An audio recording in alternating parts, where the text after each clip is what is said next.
So here we are at the bottom of beautiful Lost Meadow. This meadow goes on for well over a mile, and we're down at the very bottom before the trail goes down through that gap there and meets the PCT in about a mile or so down by Beck Meadow.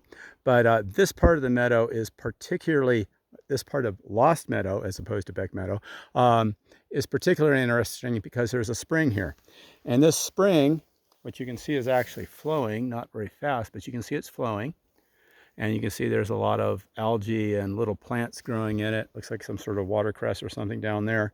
But at any rate, this little spring has been given a name, which is actually the name of a movie, I guess, from the 1960s, which was sort of like a cowboy comedy type of movie.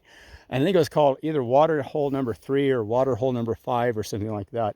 And so basically, that's the unofficial name of this particular spring. And you can see it was kind of built up on purpose. And there are often cattle grazing in this very area. In fact, I think I have a couple of videos of cattle grazing right in this area. And they'll probably be up at some point in the next month or two. But at any rate, the waterhole is looking really good right now because you haven't had a bunch of cattle trudging through the watercress and whatnot, trying to get a drink. So at any rate, waterhole number 3 or 5 or something like that, bottom of Lost Meadow. And of course, Lost Meadow is not to be confused with Lost Creek, which is only 2 or 3 miles in that direction and down quite a bit of elevation.